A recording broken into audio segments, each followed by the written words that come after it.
Well, g'day. Ugh. Been a few days off. Needed it.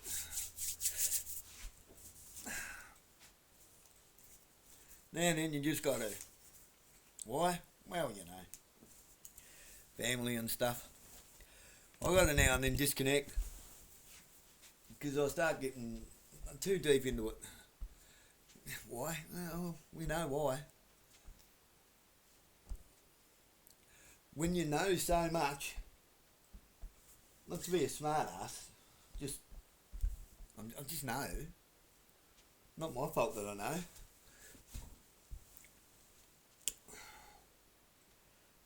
You have to break off for a few days now and then.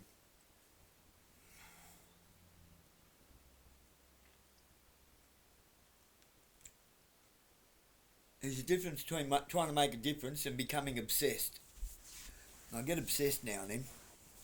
Hard not to. Anyway, got some questions for next council meeting. I'm definitely going. I know I've been saying I'm going to go for a while. Just had too much going on and I just couldn't for various reasons. Well, there's just one question here I've just written up tonight because I'm pretty sure they're not going to let me ask it. But they'll read it. Now, and then we're going to go on to something by Max Igan. Resistance is futile, disconnection is everything. The intro itself's a bit of a shock. It goes for a fair while, and anything sort of over 40 minutes, I have a real trouble trying to get it to upload, so I'll probably do it in 3 parts. I'll start with this. Misdirected frustrations. As someone who has taken up my World War II grandfather's legacy to speak truth to power, no matter the consequence, I see nothing but parallels and absolutes of the pole and brown shirts, political capitulation at all levels, and dishonourable allegiances of promissory affirmations to the state, obfuscating honourable oaths to the people who pay the taxes. It has been admitted to me in person that Burnie is being transformed into a 15-minute digital smart city by Councillor Giovanna Simpson. Our tax, rate and rent payer funded public services have all been privatised, and we have police harassing the good people of this town with Fairy One metal detectors based on the Victorian clown show that the government created. All without any reasonable grounds of suspicion, resulting in a revolving door of plea deals perverting the course of justice. Pretty soon, we'll all be tracked and traced in a digital version of the Berlin Wall. Since nobody has integrity, since no one has the integrity to accept accountability, to whom do the people direct their frustrations before the brown shirts become Stasi? Or do we need a repeat of Benito Mussolini? We all know how things ended up for poor old Benito and his missus, don't we? So, without further ado,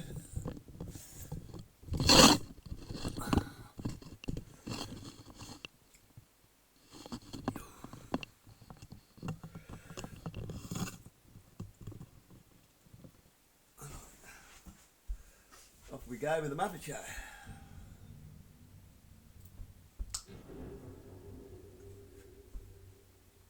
We're going to train 100,000 Christian ambassadors to be ambassadors in their own country for the state of Israel, to defend Israel's brand and to combat anti-Semitism.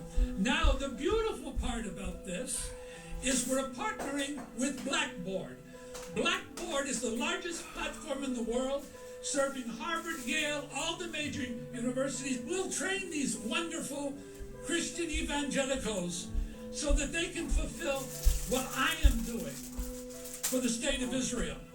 Secondly, we're creating FOSS-I, an online academy to train tens of millions of evangelicals. The power of the evangelical muscle is enormous. It represents almost 1 billion people. But no one ever harnessed it. And we're doing that here. The second thing I want to announce is in our Friends of Zion Museum, we are going to build the Donald Trump exhibition. No president in American history has done more for the state of Israel than Donald Trump. And we're the ones that got President Trump elected, and will do it again. He who defines the terms controls the debate. The media center is indeed a gift to Israel. You can use it for any event you want, for the foreign ministry, etc., because we are doing this all for Israel. It's all about Israel. There's something even bigger that we are focusing on, even bigger than a great prime minister. It's called the State of Israel, the majestic state of Israel. That is not a banana republic. It's not a place. It's distinguished for the first time in history. This precious nation has the respect of virtually the entire world, with the exception of Iran and North Korea, with the exception of Syria. And that's such a compliment. My wife's made enormous sacrifices for me in leadership. And when I married her, I said, I have to be honest. There's another woman in my life. She said, what? I said, Israel. I love her so much. I have to be with her a lot.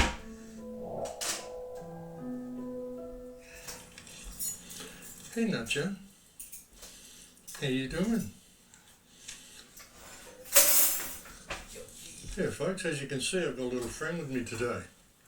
This little dog has kind of adopted me. She's one of Jeff's dogs. I'm still here at Jeff's place. He's not here anymore. This will be my last day here, actually. And then I'm going to other places. It's been my last day with this little dog. She's been kind of clinging to me for the last 2 weeks. Wonderful little creature. But yeah, what a great intro, hey? What a wonderful future to look forward to, folks. We have 100,000 evangelists out there to push the Jewish system on everybody, because that's what's important, of course. They really need to push this reality onto people. And what a difference they've made to our reality, folks. I mean, this could be like a 4-hour show, honestly. The amount of information that's coming in and the amount of things that are happening, it's just incredible. It's only been 4 days since I did my last video, and there's just so much going on. On the good news front, the new hate speech laws that were due to come in Australia on, I think, January 19, or they were going to be voted on January 19, it didn't pass. These hate speech laws are not coming in, and that is a very good thing. But they'll simply repackage it. And I think we're going to see something like what happened in America happen in Australia. In as much as, like, they use every country, different countries for different testing grounds. They try different methods, and what works, then they try it in another country. Like when they disarmed the people with that false flag attack at Port Arthur. I've been trying to do this to the United States for a long time, but the United States has First Amendment, the Second Amendment, Fourth Amendment. There's sort of, you know, it actually has a Bill of Rights and a Constitution. Australia has a Constitution, but it doesn't have a Bill of Rights. And if people believe rights are something that is designated to them by government, well, then they've already lost them. They already have no rights. So It's just how you look at things. But I think what they're going to do in Australia, it wouldn't surprise me at all if Pauline Hanson gets elected in the next election, and she is going to be presented to the people as the saviour, the complete outsider that came in and is going to change everything, the way Trump was presented to the world. Yep. And she is going to fully capitulate to Jewish interests, and they'll bring these new hate speech laws back online, only they will change it to be worded as anti-Semitism laws, because they are trying to claim that the whole shooting at Bondi was due to anti-Semitism. So they want new anti-Semitism laws in place to deal with this type of thinking. So that gives you a good indication of who staged the event. In all these events, cui bono, who benefits? Who benefited from this event? Someone who wanted to create anti-Semitism laws. That's who benefited from this event. So who staged this event? Whether it was an Arab guy, whether whoever it was. There is talk that he was actually an IDF guy.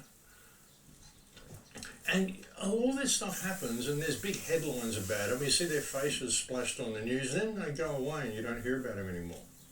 Or did he just go back to Israel, or will he be going back to Israel, or, whatever. But these things are all staged, and I think they're going to bring Pauline Hanson in, and they're going to do a Trump on Australia. And Trump is a fiend, folks. All the people out there in the MAGA camp, he's a fiend.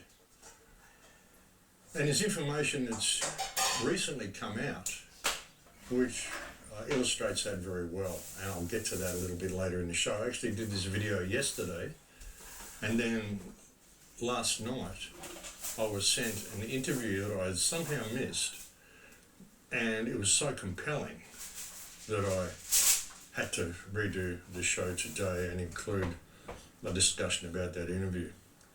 But I'll get to that in a minute. But yeah, the hate speech laws have been overturned in Australia, and that's a good thing, but like I said, they're going to repackage it.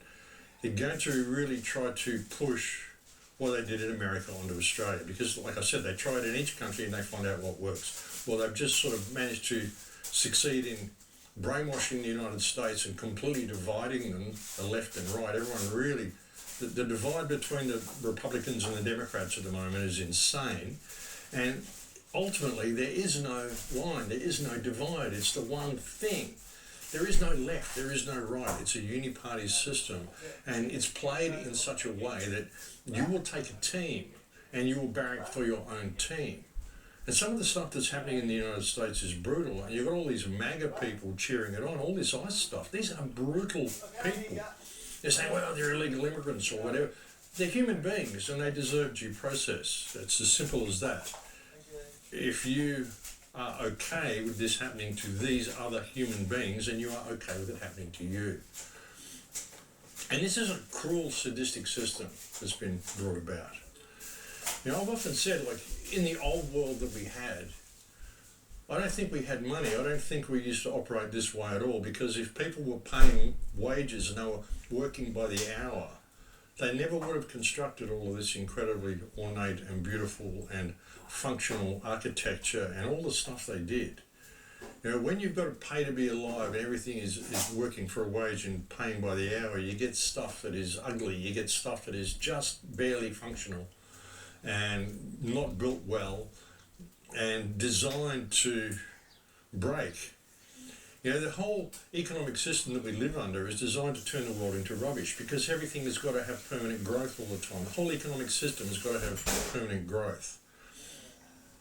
Anything that you create, you can't create it to last forever. You've got to create it so it breaks, so that you can sell more of them.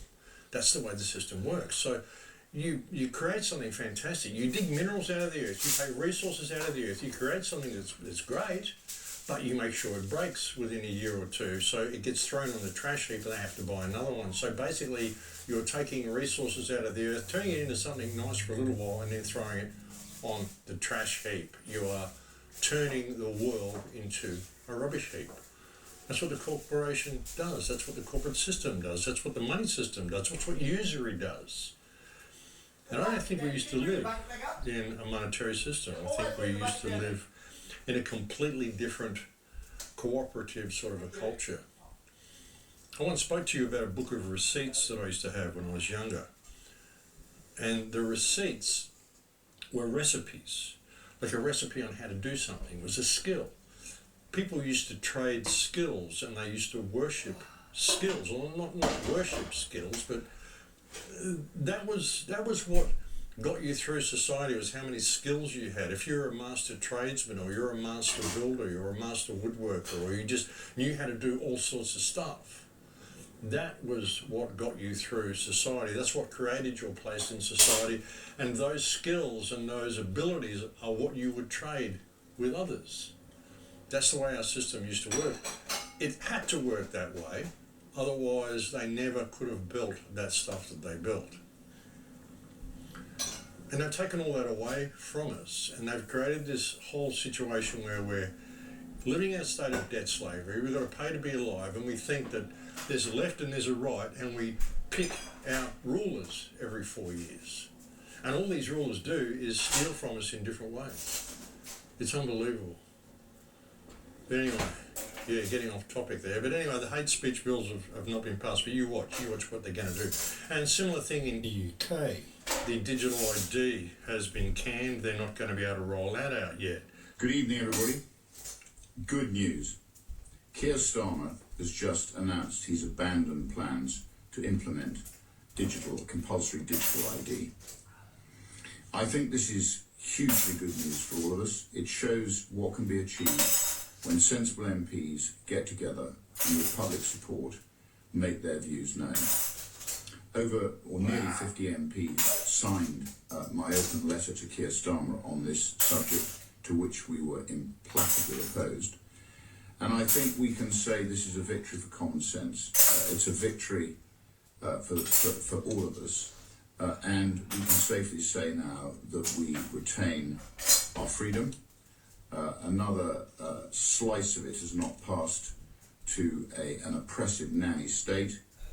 We've got 3 more years to go, and we must collectively use this as the template to fight the nonsense that's being peddled and promulgated in this country now. So well done, everybody. Have a large drink to celebrate this evening. But you watch, they'll change that as well. What they'll do is they'll say, well, we're going to have to stop online violence and online bullying, so of course we're going to have to limit children under the age of 16 from accessing the internet, so of course we're going to need biometrics so we can identify your age in order to go onto social media. The sort of stuff they're trying to do in Australia. They'll try this now because, like I said, they try different things in different countries and they see what works, and then they adopt it to all countries. So that'll be what they do with that. I mean, none of this stuff has gone away. They just repackage it and they sell it back to the people. But yeah, but it's been brutal in the United States, absolutely brutal what the ICE agents have been doing, because of course someone, a spokesperson from the White House, after this whole Renee Good shooting and Jonathan Ross and all that sort of stuff, who's completely dropped off the map. They've done a fundraiser for him. He's raised $1 million, over $1 million now in the United States. Murder pays well. And there's been so much evidence come out now to show that he actually leaned over the car and shot her. I mean, this was deliberate. Like I said, I think they intended to kill somebody that day, and they probably thought, we'll do it to that serial pest. And the way he said fucking bitch when she drove off, when she was dead and the car drove off anyway. But the question is, did she die? I mean, she was fully connected as well. Then again, you see him lean over the car and shoot, but again, that's what they want us to do. They want us to argue over whether she died or whether she didn't. And it isn't about that, it's about what they're going to do with it. And what they've done with it is what we said they were going to do. Well, they've done fundraisers, they've raised a lot of money for Renee's family, whether she's alive or not, and they've raised over $1 million for the officer in question, Jonathan Ross. And they also got to completely up the tactics with ICE and give them more powers. As we said, this is what they're going to do. This is one of their intentions.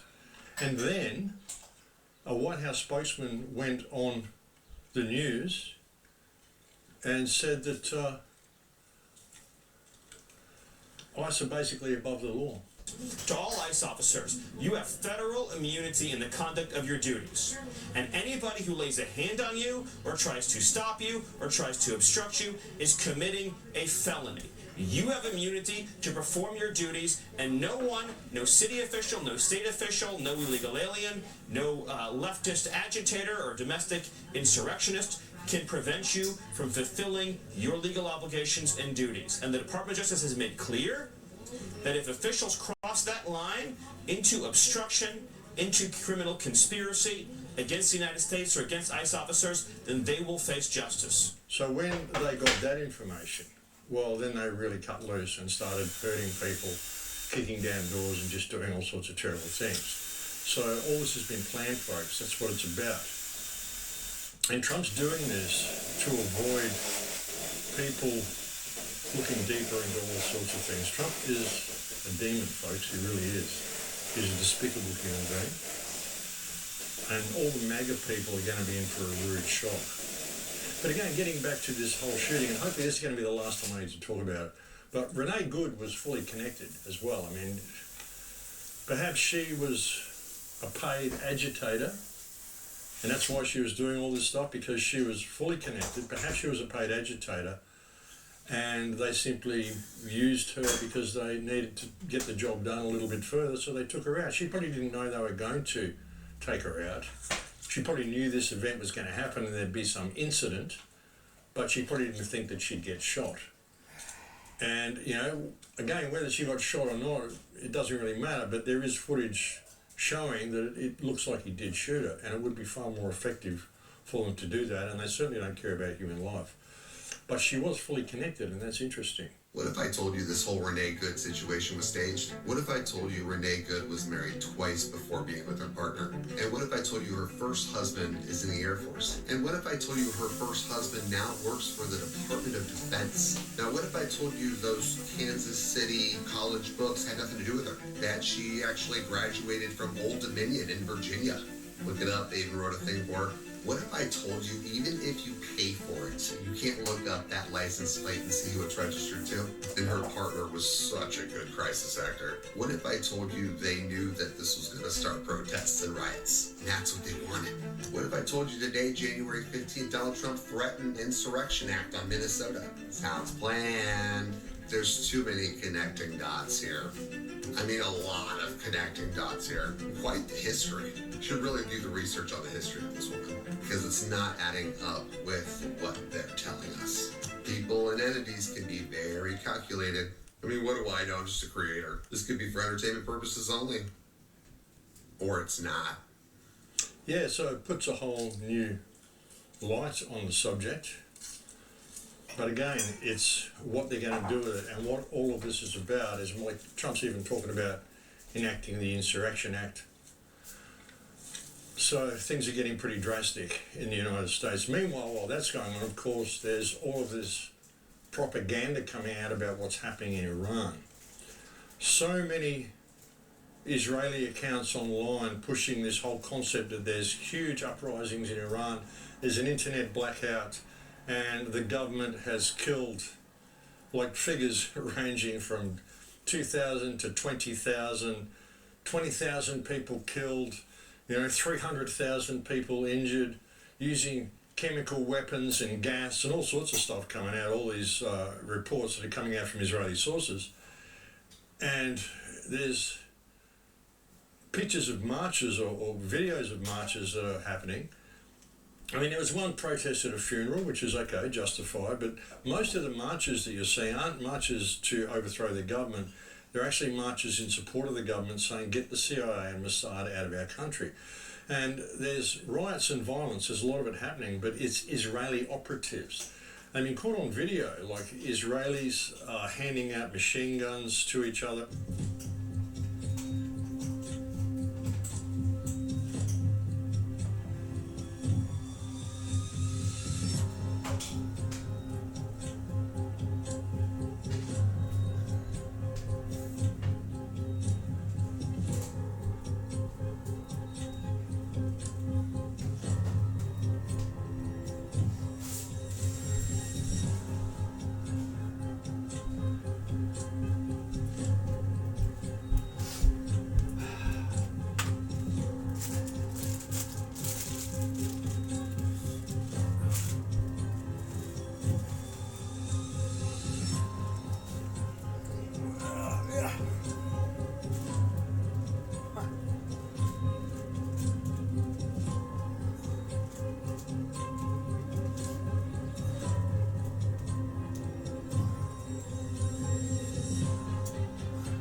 and just running out onto the street and firing randomly into the crowd, stuff like that.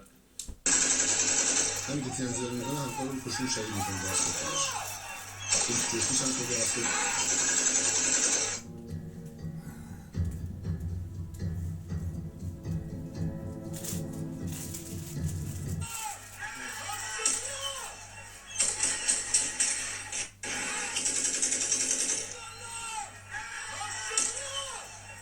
There's video footage which I won't show you, but I'll show you a picture of it, of a guy, looks like he's got a flamethrower and he just sets a motorcycle rider on fire who's riding past. This sort of stuff is happening on the ground in Iran, and these are all Mossad operatives. They're trying to create the concept that there's a revolution. They want to push this to the world, and they also want to create one themselves. They want a government crackdown, because then the United States can come in and bomb the country to save the people, the way they have done with all these other countries that they went in there to save the people and free the people. It's all one big mindless slaughter, folks, is what they want to do. But all of this is being run by Mossad.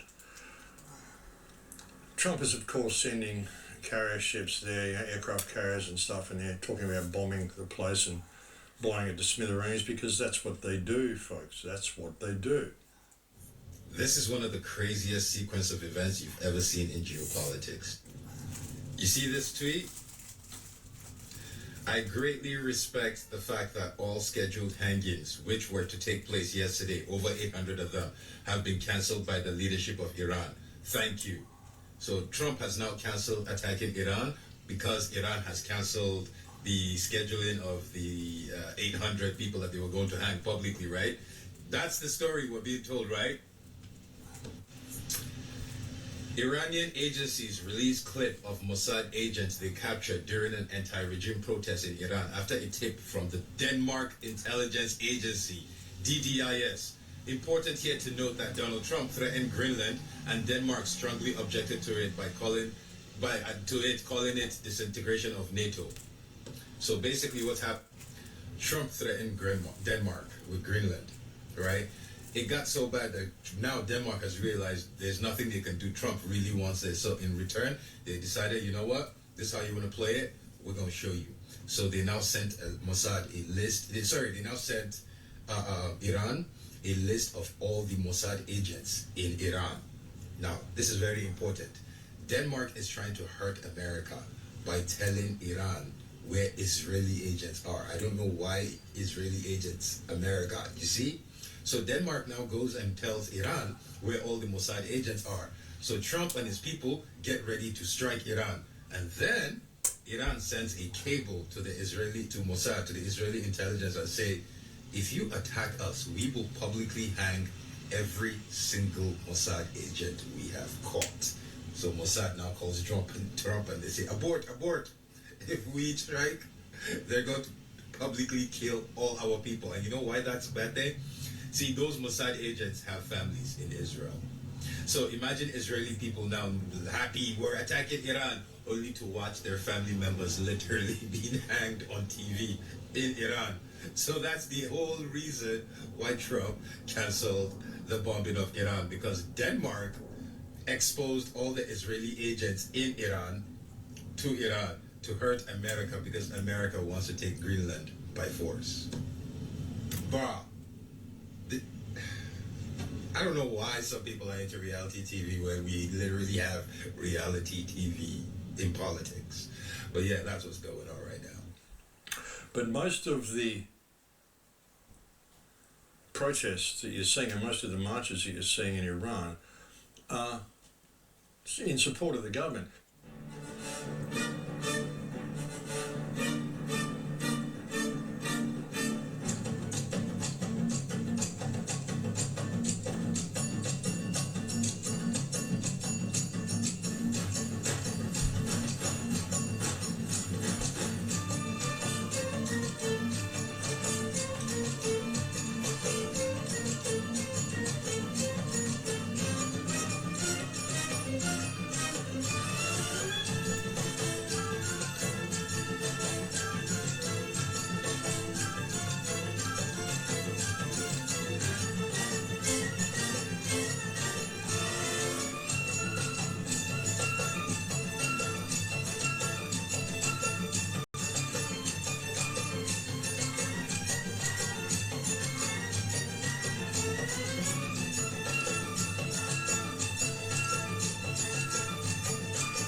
And Iran isn't a Sharia law place. There are Christians there are Jews there. The Christians and the Jews don't have to walk around wearing hijabs. You know, it isn't like you can't go out in the street without wearing a hijab. Just because it's a Muslim majority government, it doesn't matter. There's no Sharia law. I mean, maybe there's Sharia law if you're a Muslim, but if you're not a Muslim, it's just law, it's just the way it is. So, and like I said, Christians and Jews and stuff don't have to walk around with hijabs on. And there's many of them there. So, you know, you're being fed a lie with the whole thing. I mean, everything they tell you, they just feed you lies, folks. That's what they do.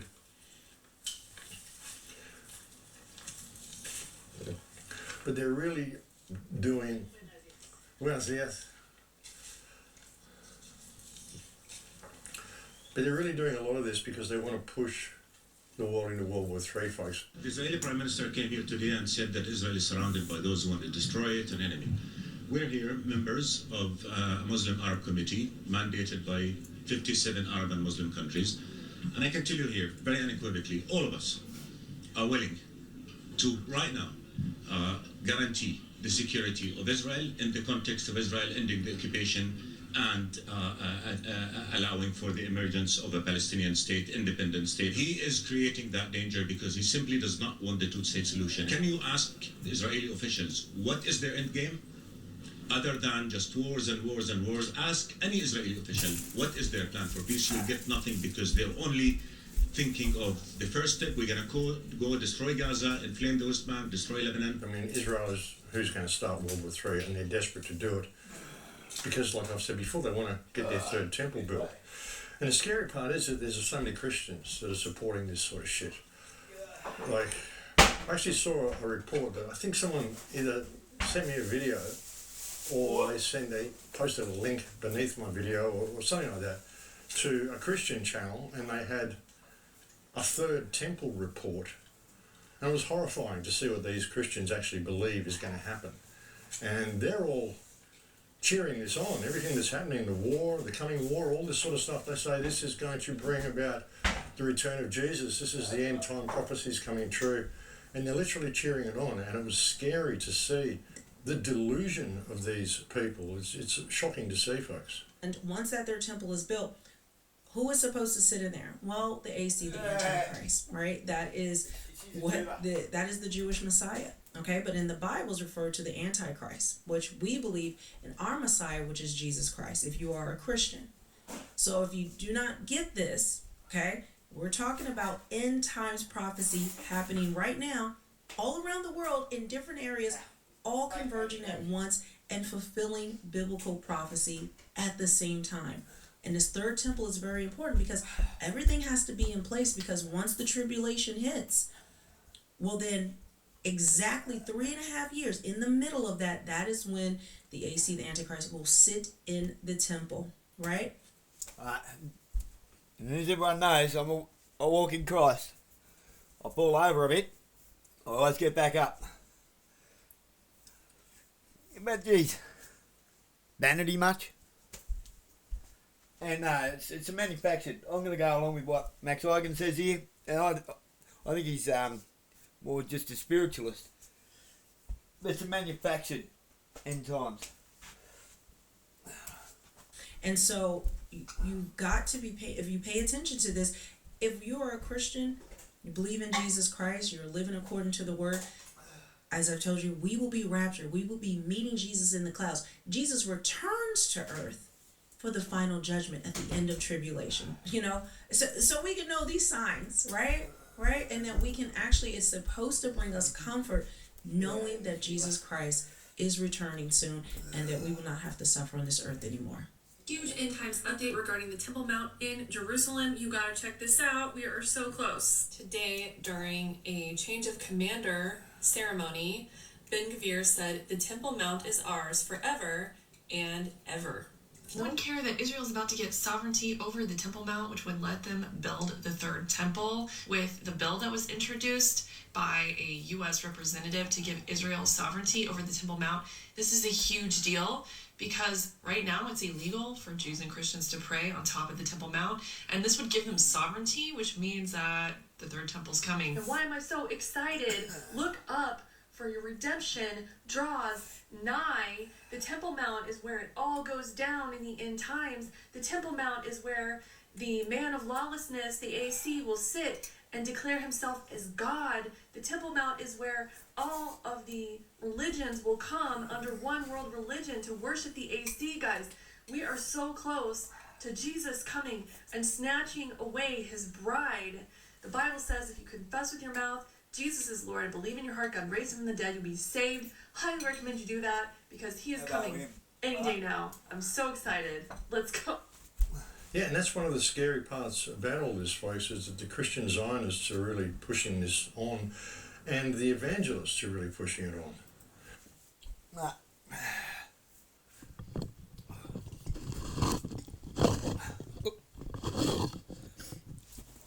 It's in part 1. I'm going to do it in 3 parts so it uploads properly. Otherwise, I know what's going on. Suddenly, sometimes it takes me days to upload something. Sometimes it just won't let me upload some things. No, I'm not going to be a Ricardo Bosie and say, oh, it's the black hats. We all know who wears black hats, don't we? Zionists. The big black fuzzies. Now, what do I think the third temple is all about? I think it's the third chapter of the Third Testament of the Bible. That's what I think. I think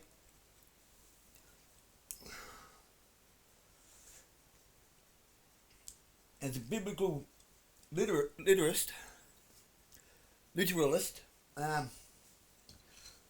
some things you literally have to take as what it would have meant as the translation.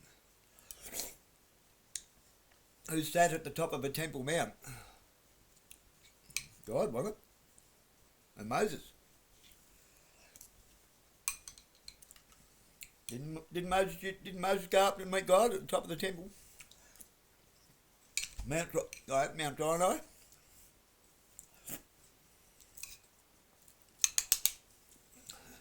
How many wheat bix do you do? I just smashed 7. I think we're in the middle of writing the third Testament. That's what I think.